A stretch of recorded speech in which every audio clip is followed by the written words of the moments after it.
It's safe to assume that everybody dreams of doing something they love. My guest, Brent Liang, is one of those fortunate people.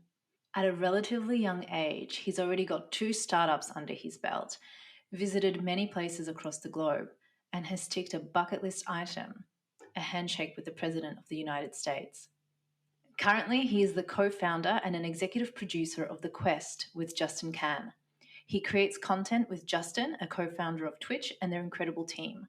In their podcast, they speak with incredible people from the tech, entertainment, and media industries who share their stories. Tune in to listen to an astonishing story of a young entrepreneur with big dreams and some solid life advice. I'm Katarzyna Dąbrowska, and it's simple, you know?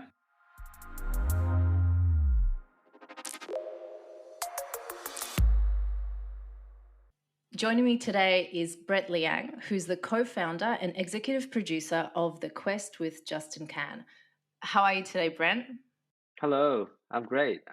It's good to join you remotely. Feels interesting. It's nice to have you. I'm so excited to have another guest based in Australia. I hope that they just keep giving me Australian guests so I can feel a little bit more at home. So I always start the podcast with, what is it that you actually do for a job?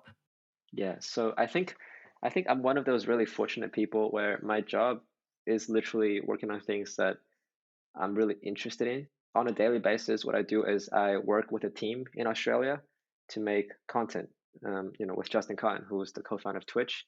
And we talk to interesting people with, like we basically figure out the ups and downs of founders and icons coming from tech, business, entertainment, and media.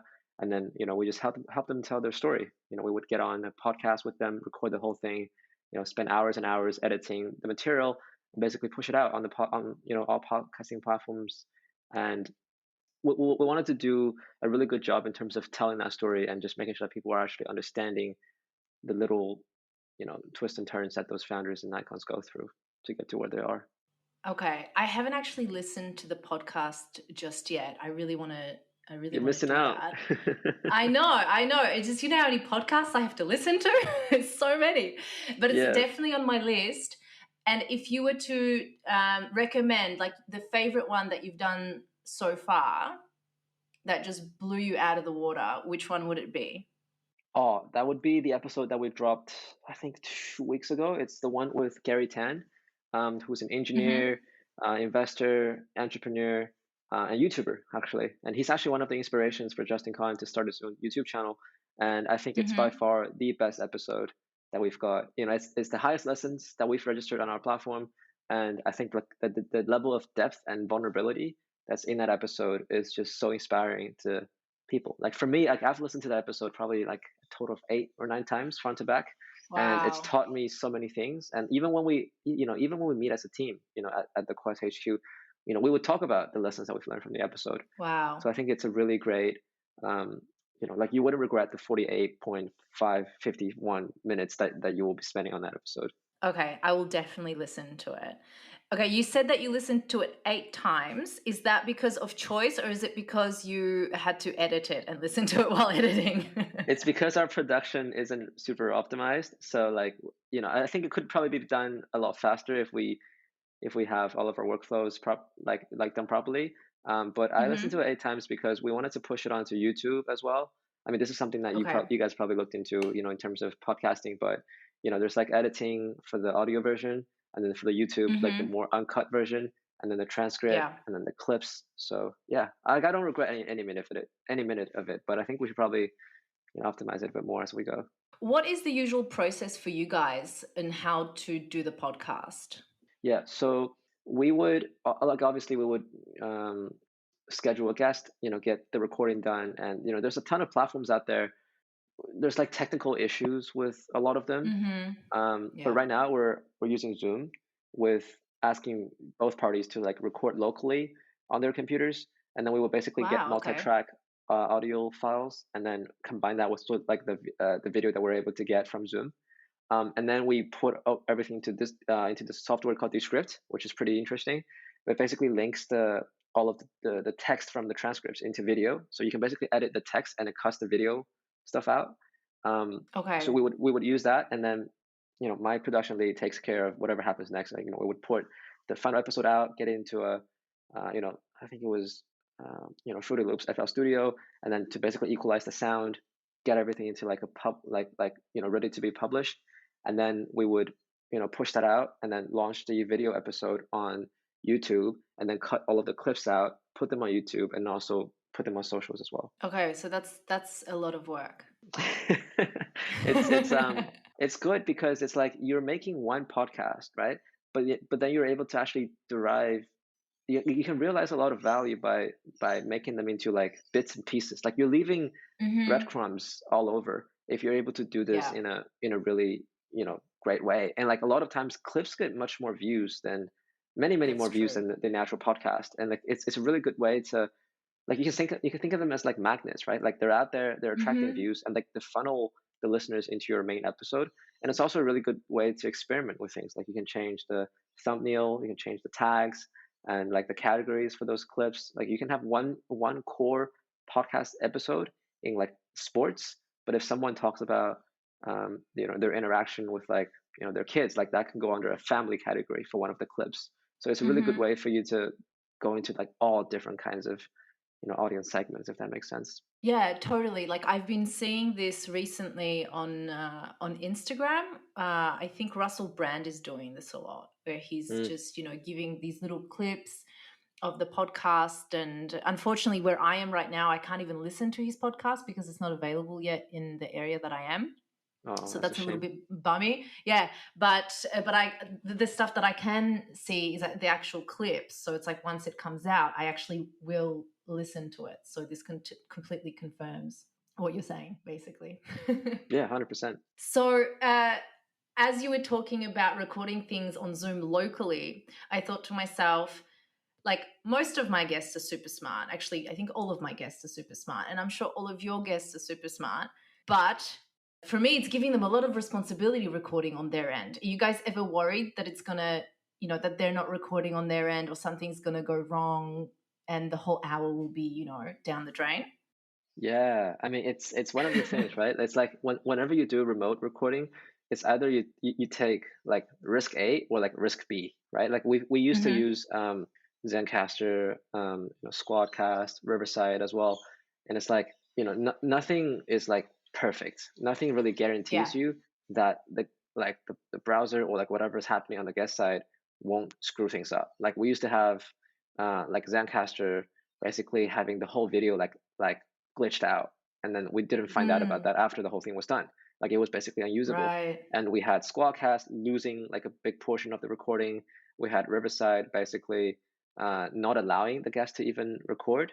And Okay. so it's just like, you gotta I reckon you just gotta pick one of the risks that you wanted to take, and then hope for the best. Yeah, the lesser evil, Exactly. a little bit. Yeah. So I know that you've done like a million things. Right now, you're doing this podcast. Can you tell me a little bit about your history as a founder? Because you've done a lot of different stuff, right? Yeah, well, I try my best. I do think it's I probably should have done less things and excel at more of them. But Mm-hmm. I don't regret anything that I've done in the past. And I think a lot of the things that I've done in the past have built me up to where I'm at right now. So Mm-hmm. yeah, I think it's a good experience. So do you want me to actually go through the stuff? Yeah, yeah. If you could actually, like, because as I had a quick look through your LinkedIn, like you studied in Shanghai. Yep. As in, like, you did high school, I think, in Shanghai, but then you did university at Sydney. So, can you take me through that? Like, what was that process? What was that journey like? Yeah. So I was born in New Zealand, and I moved to Shanghai when I Oh, was super young, like, I think like one or 2 years old, which was a shame because I didn't really pick up any English skills. I pretty mm-hmm. much grew up in Shanghai, where I spoke Mandarin. I went to the local high schools over there, and I was actually really great at like Chinese and like writing. Like, I thought I was going to be an author at some point, you know. But Wow. um, Okay. I think a couple of years into high school, my parents transferred me into this international high school, where it's all taught in Mm-hmm. English. All of the class and curriculum was like, there were like SATs, so like, TOEFL, like all of those. Yeah. It's geared towards sending kids basically overseas for studies. And I didn't know what they did at the time, but eventually I was like, oh, like, I talked to them and they were like, you would we want you to see the world, and like in order for that to happen, you need to first of all pick up the language, and then really get to know the other side of the story, because like living in China, a lot of times the stories are like very one-sided and you're not able to see like the whole picture, Mm-hmm. right? So I went through high school and finished my IB exam, and I think I got a pretty impressive score, and so I was like, I wanted to find out. I could basically apply to any universities in the world, but I wanted to pick a place where I think I would be able to experience the most personal growth. And my English was still pretty Mm-hmm. horrible, like by the time that I graduated. So I was like, well, if I can go through like 5 years of law school, um, I would be a very different person. I'm going to be able to master the Right. language, first of all, and also think differently. And, so I think like out of all of the options, like, studying economics at U Chicago or going to do a degree in like computer engineering, like I thought law school would be really interesting. And it's also like in Australia, you get to do law school with an undergrad degree. It's like a combined degree. So you're not like, Yeah. you don't have to wait until you finish a bachelor's. So I was like, that's pretty good. I mean, on top of that as well, like they gave me a scholarship.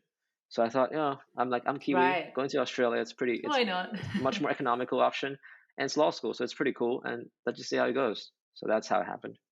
I just want to make sure that I understand because you mentioned that it was also about furthering your language skills, and you thought that law is something that would help with that.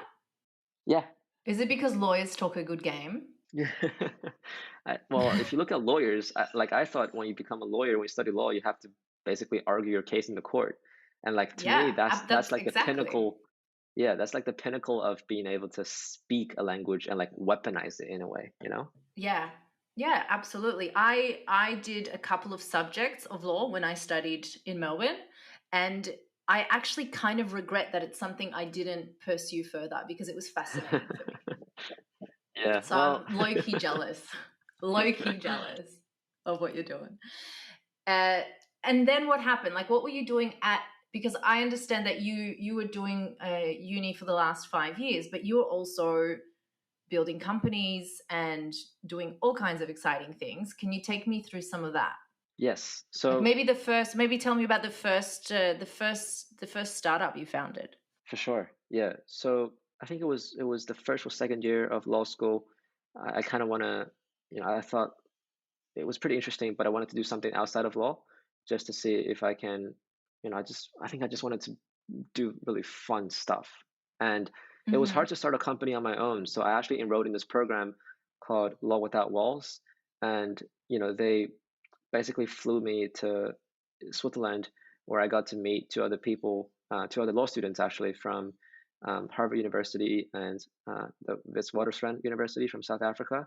And they put us in a Mm-hmm. team where they gave us the topic of helping Aboriginal Indigenous Australians with bail conditions. And then they sent us back to our university. So I was back in Australia, my teammates were back in South Africa and the US, and then we basically just worked remotely for almost half a year, thinking about ways in which we can help, basically Aboriginal juvenile offenders. And it was a really tough topic because I was the only person who was on ground in Australia. And also, we didn't Mm-hmm. really know too many people who were supposedly our target audience, target users. Right. Well, we tried to do whatever we could. We tried to email people, asked about the problems that they were experiencing. We tried to build stuff. We tried to, you know, connect with our mentors once per week. It was a really interesting experience because it taught me, like, it's not the typical startup experience because we weren't a technical team, right? No one was writing Mm-hmm. code. Um, but it taught me basically how to write emails and how to talk to Right. customers and do discovery interviews. Basically, how do you find out where the problem is and what you can do to help? Like, what do your clients or customers need, really? Yes, and I used to, so like I think for every entrepreneur, who's just starting out, there's a very intense focus on what the solution looks like, right? Like you wanted to build Clubhouse for like gaming or something, right? It's like a very cool, Mm-hmm. sexy product, a solution.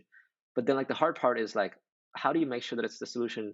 How do you make sure that it's not a solution in search of a problem? Like, what's the problem that you're trying to address? And like, whenever you talk about the problem, Right. you have to really know about it from the people who are experiencing that problem, because a lot of times it's not really you, right?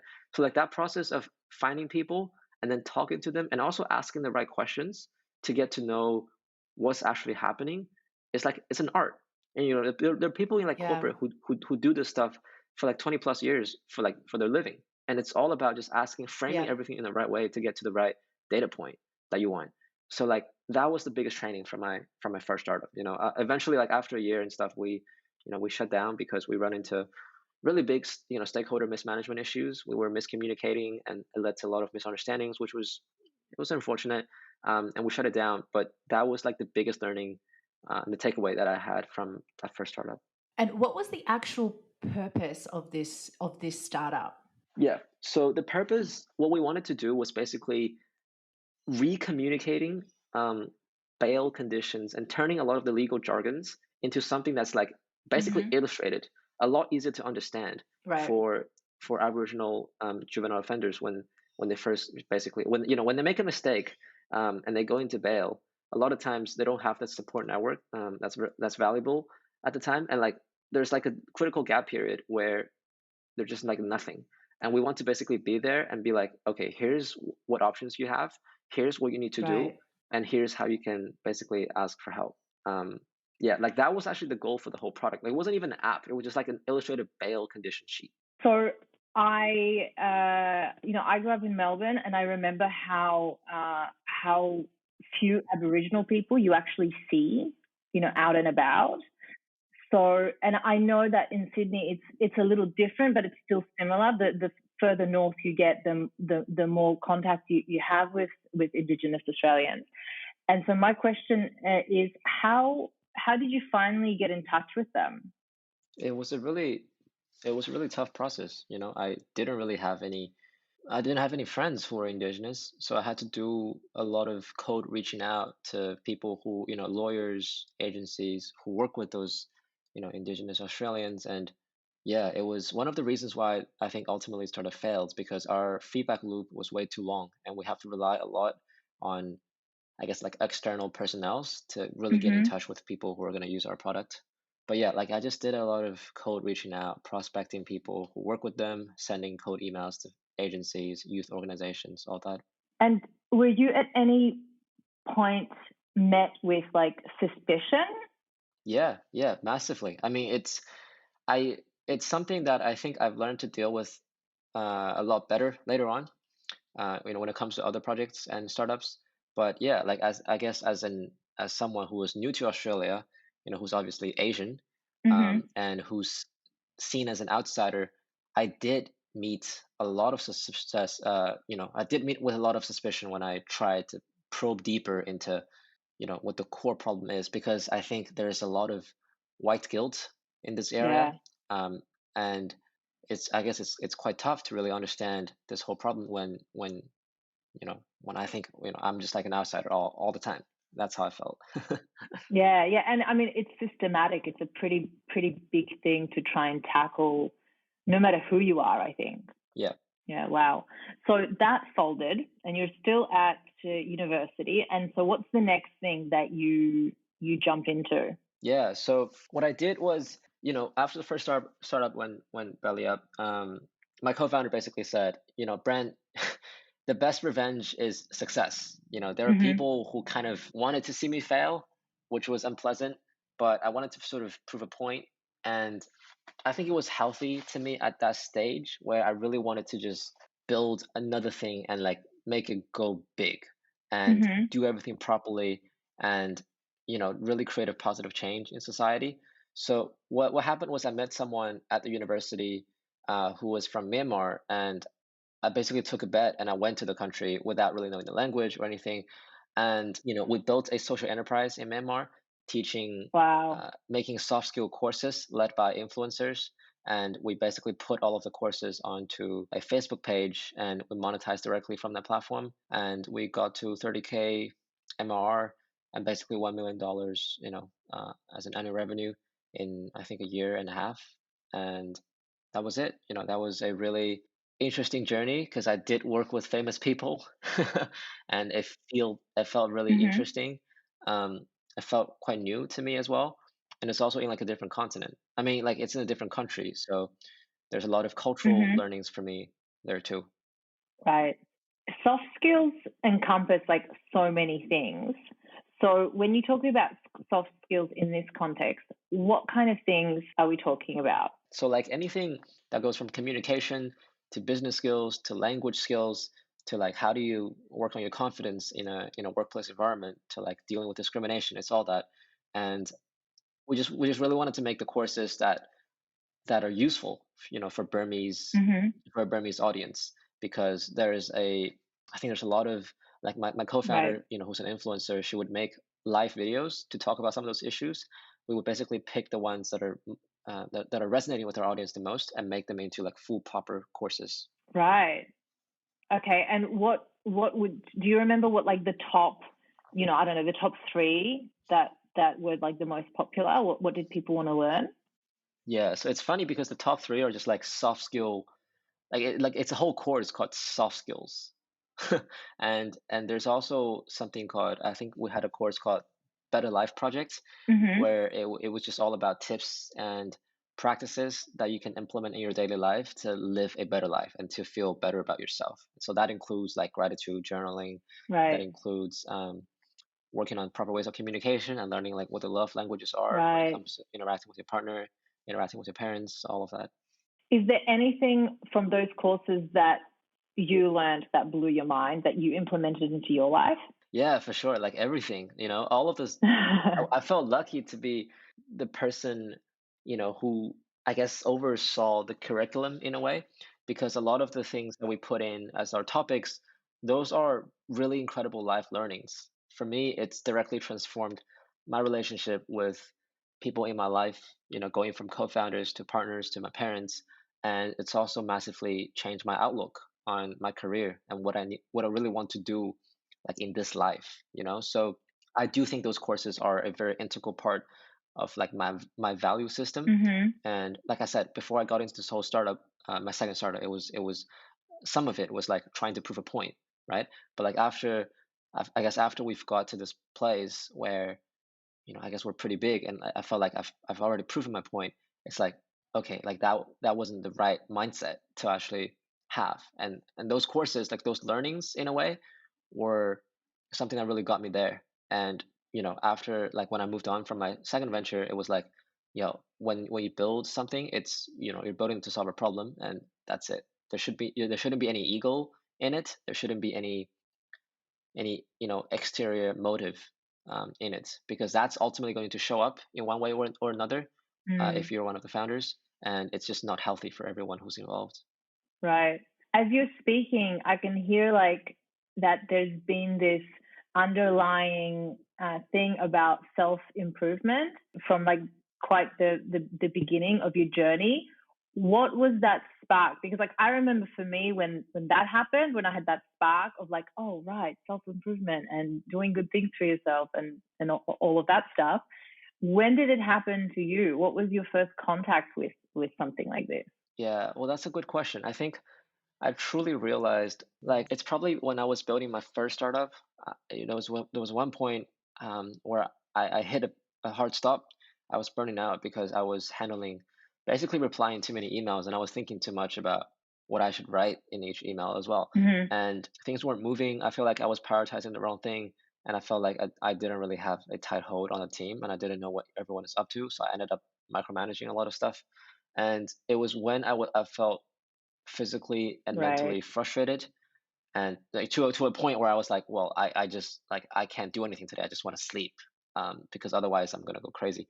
It was at that point I was like, well, this whole Mm-hmm. journey of building a startup, like it's really just an inner search for, like, I don't know how to probably like verbalize this well, but it kind of like it shows you all of your character flaws in a really, like, it magnifies it, because when you have a team, the fact that you're an introvert person and you kind of hate being in the same room with a bunch of people, like if you don't run like an all hands meeting, everyone's going to see that, and everyone's going to ask about why is that not happening, right? So like Right. in a very subtle way, it's like all of your flaws are just being Mm-hmm. magnified 10, 100x for the whole world, for the whole team to see.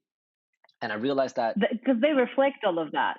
yeah, exactly. So it's like a mirror, right? Like what I what Yeah. I what I always tell people is like when you become a founder, you're always like holding up a mirror to yourself, and you're acutely aware of all of the things that you need to be improving on. And I think it's a really useful motivation to to look into those areas and be like, okay, I need to work on this and that. But at the same time, you can't let that get you down because no one's perfect. So there's always going to be little bits and pieces here and there for everyone. Right. We're all like works in progress and always in some kind of process. Yeah. What would you say is like the most, I don't want to say like flaws because I don't really love that word, but to make it a simple question, what are some of your own, I don't know, flaws or challenges or things within yourself that you overcame already? That you're like, yep, tick, that's done. I don't do that thing that doesn't serve me anymore. Yeah. Well, like you said, it's always a work in progress. I think I've made really great progress on some of those. I don't know if I'm completely I don't know if it's completely out of my system just yet, but I used to have this really bad tendency to micromanage things Mm-hmm. when it's not going at a speed or when it's not up to a standard that I have in my head. And like I don't communicate that to other people. But basically, I would ask someone to do something, and if they don't do it really well, I wouldn't tell them, I wouldn't really give them feedback. I would just be like, yo, let me do it. Right. And it's so hurtful because the other person went, I don't know what went wrong. You just sort of if you don't like it, you should probably tell me. But Right. I would just do it, and like it ends up like I would have way too many things on my plate, and I would fail miserably at managing my workload, and they wouldn't be happy. Right. So it's a terrible way to get things done. And what I think what I've overcome was basically, whenever I feel like there's something that could be done better, I actually sit down and I spend the time to go through feedback with the other person, even though it takes longer time in the short run. It saves tons of time in the long run. Right. Right. Um, what do you think is like your biggest challenge right now that you wanting to overcome? Yeah, I think one thing that I'm trying to do really great at the moment is just I think learning to be a really great leader, learning to be someone who who is always there, who's like trustworthy, and who will have like the team's back when anything happens. And Mm-hmm. I think I'm really trying to understand that, people say like if you're a really great leader, one day when you vanish, like things will just carry on. You being there or not being there isn't going to make a difference to whatever the team is doing. And I'm trying to really understand what that means and like put it into action. Right. Did you ever consider? I want to go back a little bit to your education. Did you ever consider like pursuing like law and being a lawyer instead of being, a business builder? Yeah, I mean, I did.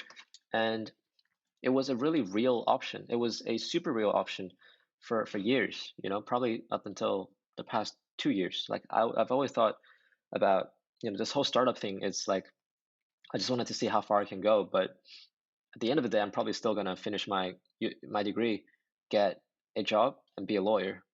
Um, but I remember when I was interning at a bunch of different law firms, I would look at my partner and like I didn't worship them for some reason. Like I just thought, well, if I get to their level, I'm gonna be very like I feel like I would have achieved something in life, but I don't know if I'm gonna be as happy.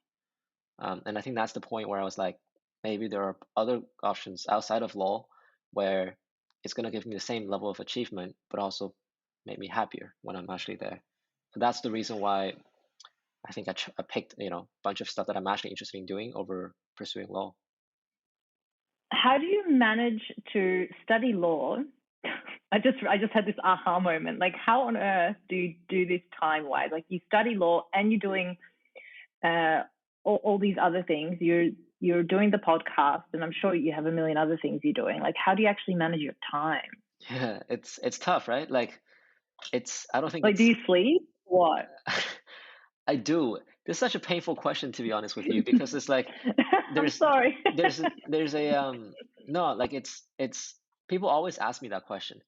And if you really think about it, you can't do everything, like you're just not going to be able to fit all of those things into your life. So like at one point there has to be sacrifices, right?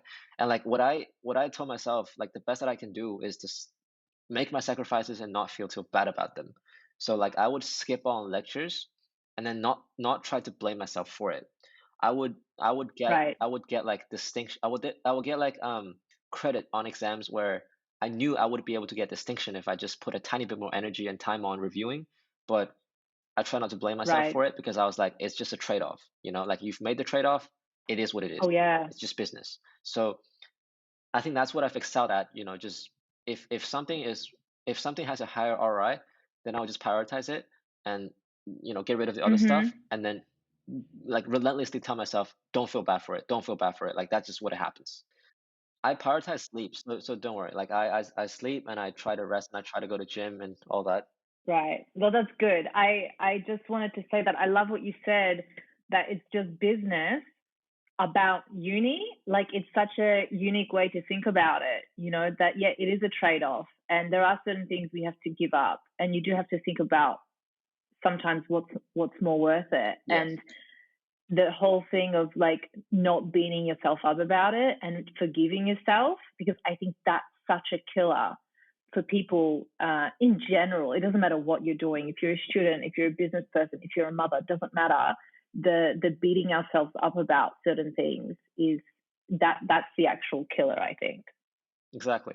Yeah, yeah, that's a big one. I wanted to ask you about the Holt Prize. What's the story behind that? And what is the Holt Prize for those that may not know? Please tell us. Yes, for sure. So the whole prize is like a global social enterprise competition for university students to basically build stuff that's going to solve some of the biggest problems in the world, in this not for profit sector. And then if you do really well, you can travel to different competition rounds around the world, and eventually you go through this accelerator in the UK in a castle for 6 7 weeks, and then you go to the UN, you pitch about your idea in front of Bill Clinton, and if you win you get $1 million.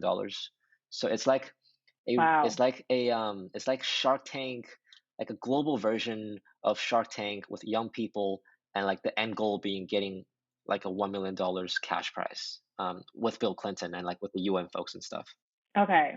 And so what was I'm assuming you were there with was it yourself or in a team? Yeah, so that's actually my third startup. I transitioned away from my memoir startup. I basically let my co-founder run the business, and this was Mhm. a new team, and it was me and two other students from the University of Sydney. Right. Okay. And so was this the first startup that we discussed before? Like, am I missing something, or was this something else? This was the third one. This was the one about youth unemployment. It happened after the memoir startup. This was 2 years ago. What exactly was this this idea for the Holt Prize? What was this about? Yeah, so they wanted to. I think the prompt was, how do you decrease youth unemployment by like 10,000 or something in 10 years? Wow. And there's like a couple of ways to go about that. You could probably like create jobs. You can match people to jobs better. You can, I don't even know. Like I just remember there were like a bunch of different ways to actually solve that problem. And Mhm. what we wanted to build was this platform that basically gamifies job placements. And yeah, that was pretty much the idea. People can complete like work sample challenges online and apply to jobs with that being their resume, and ideally that would match people to jobs quicker and place a lot more young people into jobs sooner. Right. Okay. And how many people were competing for the same prize at the same time? It was a lot. I don't It was like a ton of people. It was probably like in the millions or something. I Wow. remember when we got selected to go to Dubai for like the regional round, they said we were like 20 teams out of like 200,000 people who went for the regionals. Mhm. So I haven't really seen, I guess, like the scale or the size of everyone who was participating in Pole Prize, but I think they've done a really great job in terms of mobilizing students from all around the world, from the Middle East to Shanghai to like Mumbai, everywhere. So like I think like yeah, the whole price is a very big network, and I think it's really lucky that we made it that far. And how far did you actually make it? To Dubai or further? Yeah, so we went from Dubai to UK, we spent 6 weeks in the castle, and we went to the UN, saw Bill Clinton. We didn't actually end up winning that 1 million grant, but we basically passed through all of the other checkpoints. Wow. Congratulations. It's really cool. I appreciate it. Thank you.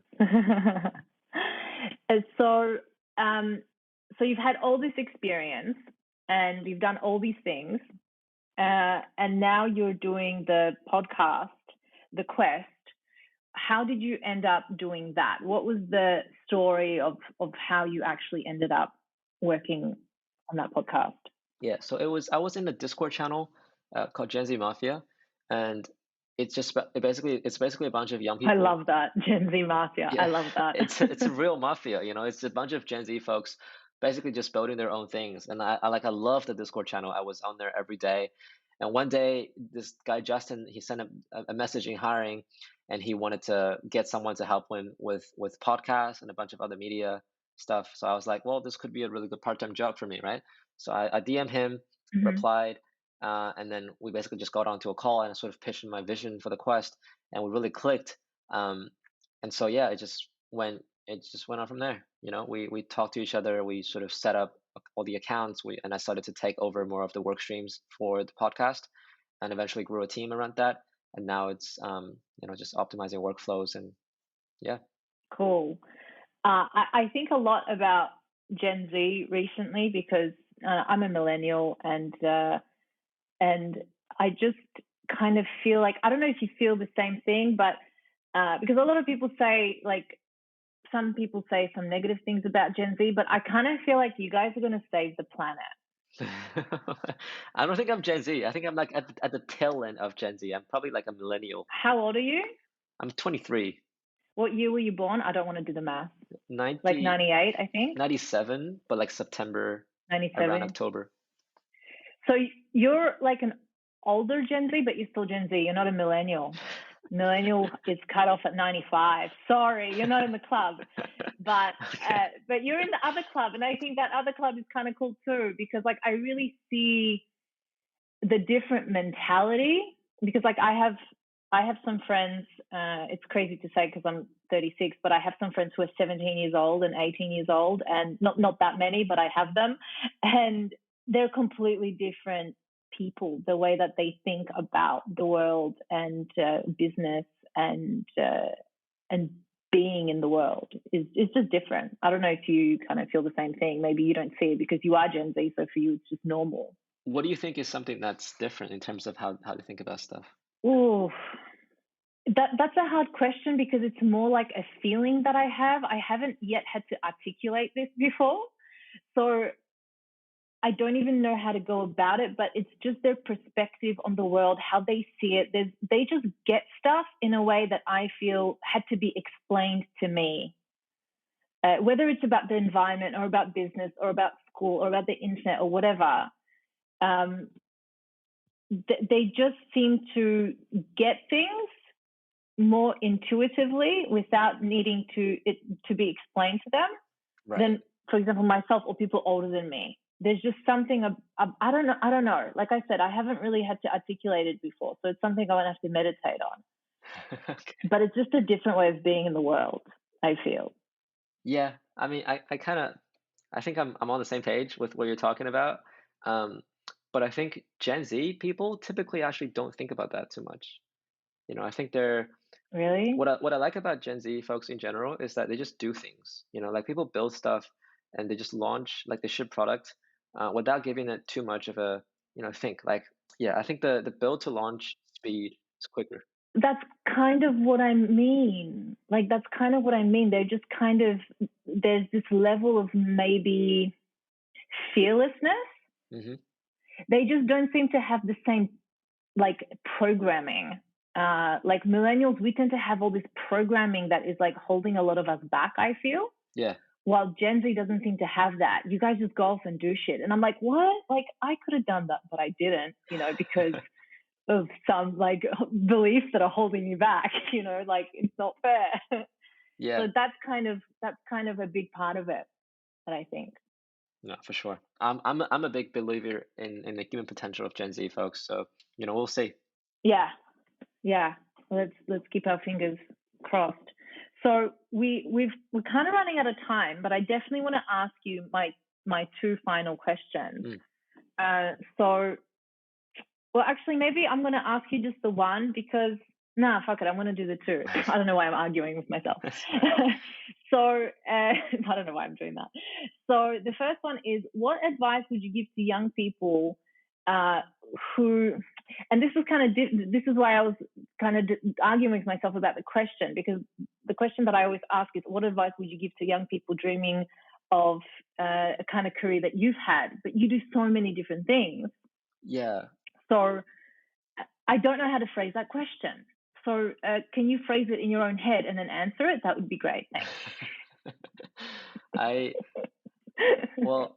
I think the goal isn't to do so many things, right? The goal is to basically try things that you're interested in and basically seeing which one is going to land.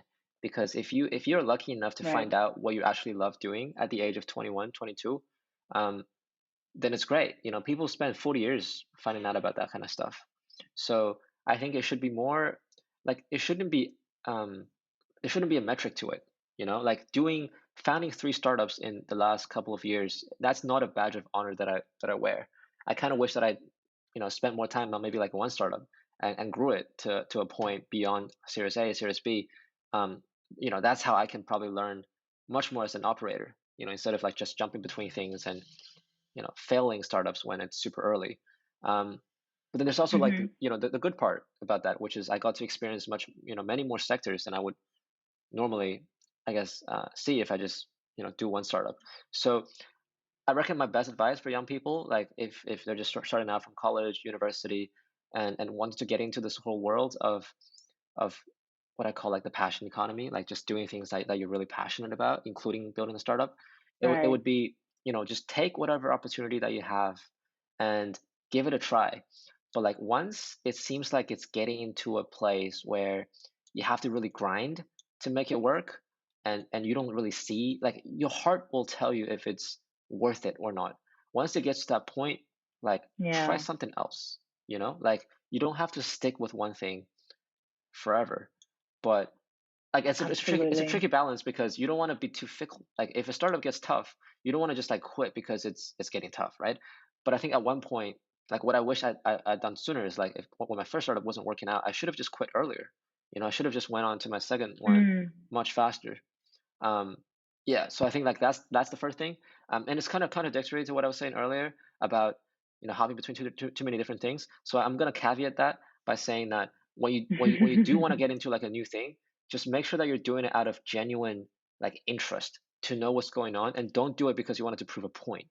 Like when I was jumping between different startups and starting one thing after the other, I was trying to prove a point. I was trying to be like, yo, I'm this, I'm like playing up to this image of this young kid who's able to do so many things and who's able to start so many things and like make it work.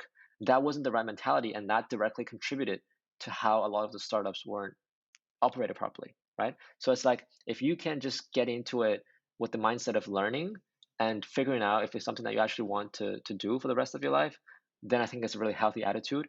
And it doesn't matter how many things or how little things you're actually doing at the moment. Right. I think that's really important. It's kind of like just that balance between knowing when to push through and knowing when to walk away. Yeah, exactly. And walking away when you're a founder isn't necessarily always a bad thing.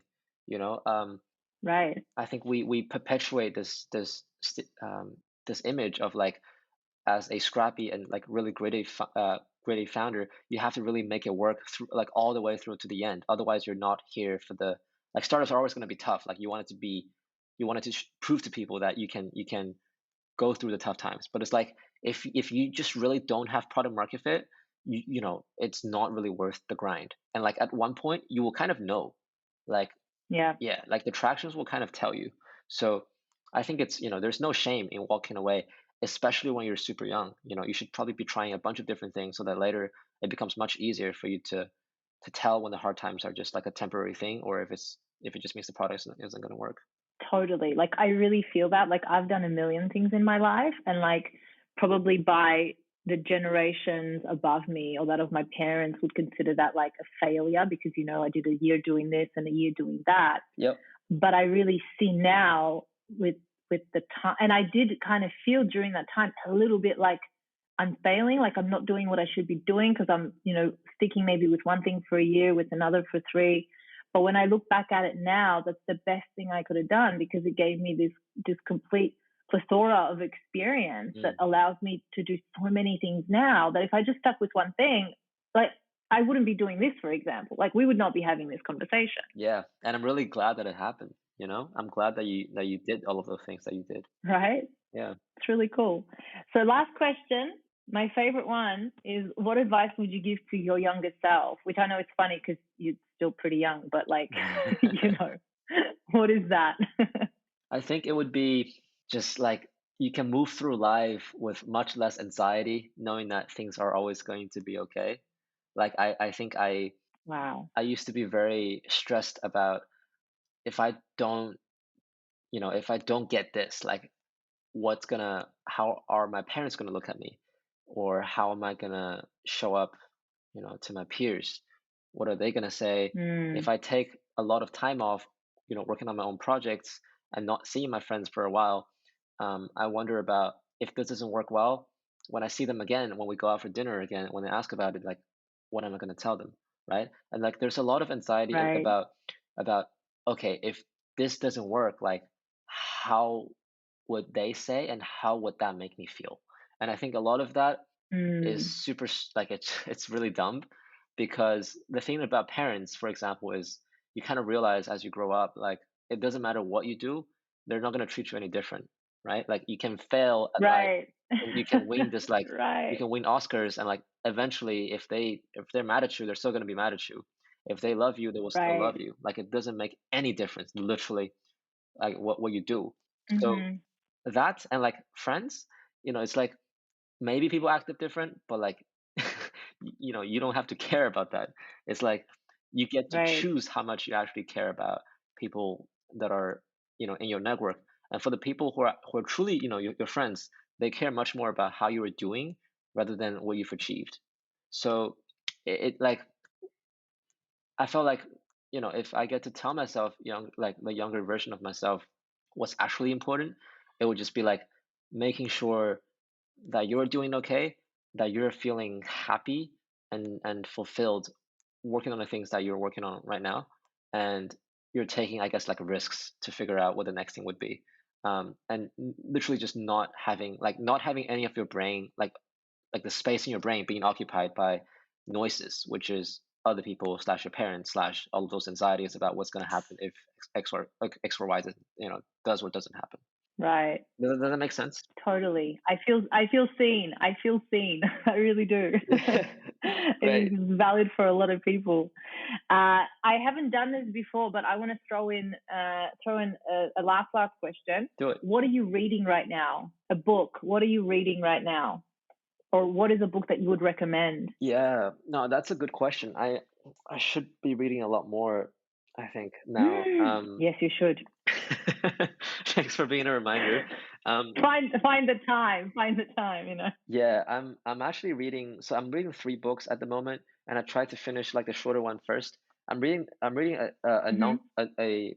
Is it interesting? I'm trying to do like a sort of a compact, like a combo in terms of reading. So I'm doing this literature book, um, called Kafka on the Shore, and Right. I always like mess up the pronunciation for the author, but it's a really great. Yeah, I always do the same thing. I always mess up his name as well, but I know who it is. I think it's Murakami or something, Yeah, but yeah.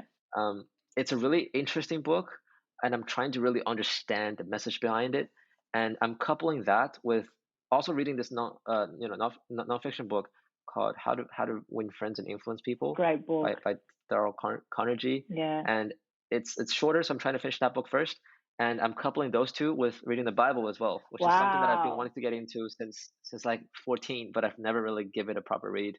Um, Wow. so yeah, I don't know if that makes like a really, I don't know if that's a valid book list, but It's a pretty solid trifecta. It's very interesting. I'm reading about 10 books at the same time, so I know what that's like. I don't know if I can do that. I know. Listen, you can do what you want, like there's no rules in the Yeah. world. We can do what we All right. want. So Cool. All right, listen, thank you so much for your time today. It's been a pleasure speaking to you. I really, really appreciate your time. Yeah, likewise. I really thank you so much for having me on the show. I really enjoyed it.